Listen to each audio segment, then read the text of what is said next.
Hello to all my friends and family, and welcome to this episode of my Greek Orthodox Odyssey with Geron Nektarios. What I'm going to do today is I'm just going to take one of his videos that he's recently presented, and he presents it in Greek. Geron Nektarios is an elder monk in Greece who runs a monastery, and he has the gift of the gab, and he knows from a spiritual perspective a lot of detail that can help us piece together the puzzles that we have and link together the unknown and draw it to what we know. And today's topic is what do we do in church when the priest is sensing the congregation? And it's basically an opportunity for Geron Nektarios to tell us a little bit more about what the sensor is, and from a priest's perspective, what he's doing and how we can respond to it in a way which is going to be spiritually nourishing. So the first thing that Geron Nektarios talks about is the censer that is in the church. I don't know if you've seen a censer, but it's usually, according to Geron Nektarios, made of silver. So it's made of a precious metal, because it's something that we are using to worship and honor God with all our heart, minds and souls. So it's made of silver, and it's made up of a number of elements, a number of different things which have deep and significant symbolic meaning. So the first thing to notice about the censer is that it has a cup, and that cup-like object represents the Virgin Mary's womb. Virgin Mary was the mother of Jesus and is honoured in the Greek Orthodox Church as the Mother of God. So the Virgin's womb, a humble person, a humble woman, her womb contained the uncontainable, and hence the shape of the cup, from a censer perspective, represents the womb of the Virgin Mary. The coal that we light and we place into the cup represents Jesus, the uncreated light, the fire that doesn't burn. And that coal, once you light it and it starts to catch fire, represents Jesus, the uncontainable, being contained within the womb of a young woman, the Mother of God. And then on top of the coal, Geron Nektarios says, we place livani, which is incense. And that incense represents us people, represents the congregation, represents God's people. And that livani begins to smoke, and that smoke acknowledges and represents and symbolizes and shows to our eyes the presence, the ever presence of the Holy Spirit, the third person of the Holy Trinity.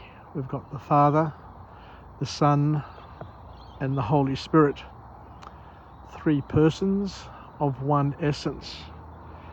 So when you see the smoke, when you smell the smoke, it basically is us being able to acknowledge and see and affirm the Holy Spirit in our presence, and it also represents our prayers as they're rising to God.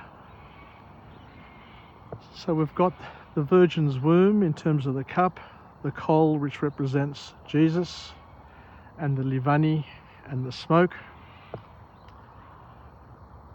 And attached to the cup are 3 chains, which I alluded to before. Once again, everything that we do is God-centric. So the chain has 3 strands, 3 chains, and each of those chains represents a person of the Holy Trinity, the Father, the Son, and the Holy Spirit. And there's a chain in the middle that attaches to the finger of the priest and can lift and can lower the cup. And as the priest senses, that central chain has an element of control. And that central chain describes, affirms, confirms for us the fact that the 3 persons of God, the Father, the Son, and the Holy Spirit, are one in essence, one God. God the Father is God, Jesus Christ is God, the Holy Spirit is God. All 3 have the same essence. So all 3 are the Holy Spirit. So God is represented individually and together as the 3. And on the censer are also 12 bells, 4 bells on each of those 3 chains. And those 12 bells represents the 12 disciples that Jesus called to ministry with him. And I'm not quite sure, I probably doubt that one of those 12 bells are Judas Iscariot. I'd imagine that the 12th one is either Matthias, who was added as a 12th disciple after Judas's hanging, where he committed suicide, or it could represent St. Paul, who is also a significant figure within the Christian church. So once again, a lot of symbolism in terms of the censer. So Geron Nektarios tells us that when the priest is sensing, he'll come out, he'll sense the icons, he'll sense the bishop's chair, and then he'll sense the pilgrims, the congregation, and he basically senses each person individually. So he takes his time to sense usually from left to right, and then they sense upstairs. But basically, when they are sensing us, when I'm in church or when you're in church, when the priest is sensing you, basically it's an opportunity for you to affirm and acknowledge our beliefs about the Theotokos, the Trinity, Jesus who descended from heaven, or God who descended by the Holy Spirit, and Jesus being both perfect man and perfect God, as well as the teachings of the 12 disciples, the fact that God is one and there are 3 persons. And of course Jesus has the 2 natures, both perfect man, perfect sinless man, and perfect God. So what we do, according to Elder Nektarios, is you don't do your cross at that particular point in time. A lot of people do. what you're meant to do is to bow down slightly, just bending your head down, and say to yourself, I believe in all of those things that we've just discussed. I believe, and you acknowledge and you receive the sensing that the bishop, the priest, is doing. What Geron Nektarios also says is the church is not a kafeneo. It's not a place where people go to share opinions, to share their beliefs. No, we go to church to receive the truth and to acknowledge and to affirm and confirm the truth. And there is an etiquette.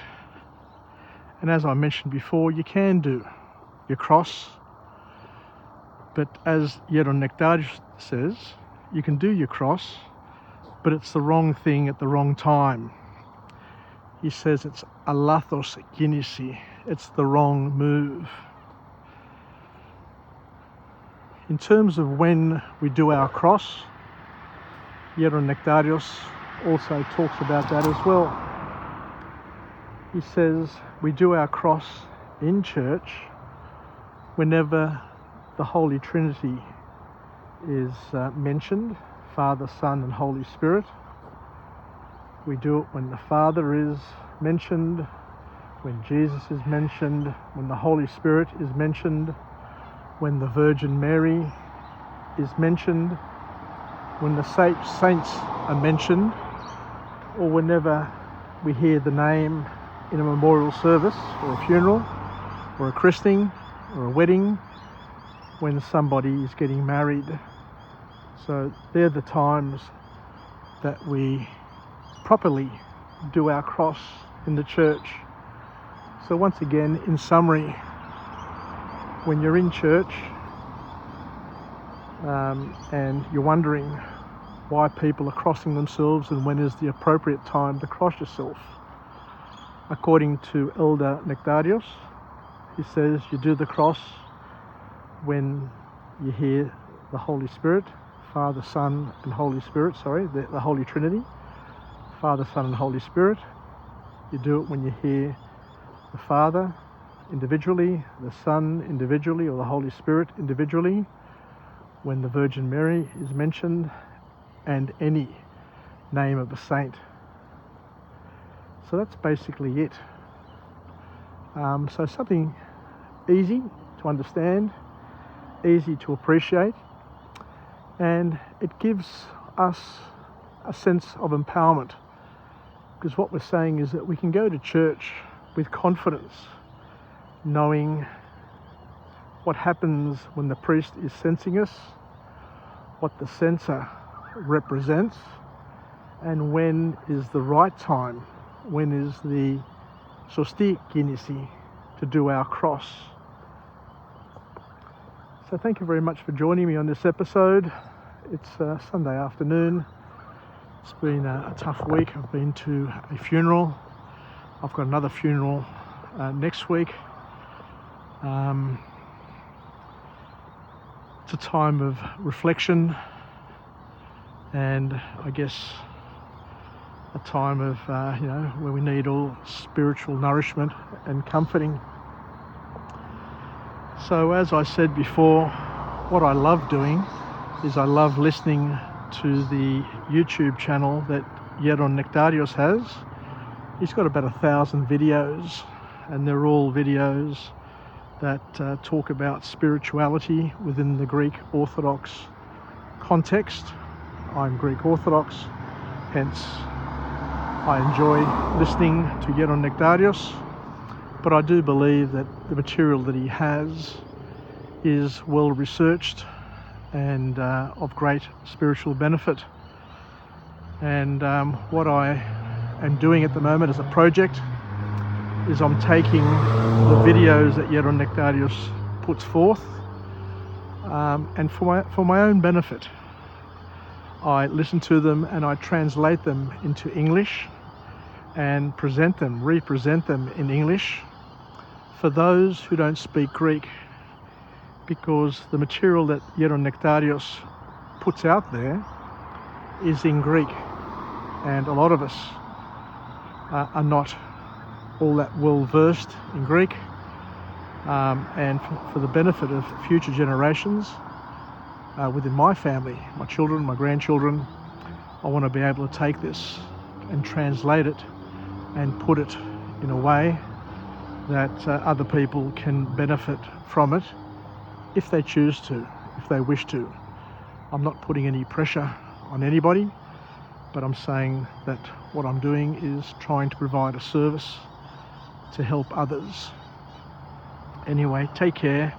Wishing everybody a good week, and until we chat again, may God bless us and keep us in comfort all the time. Take care, and we'll chat again.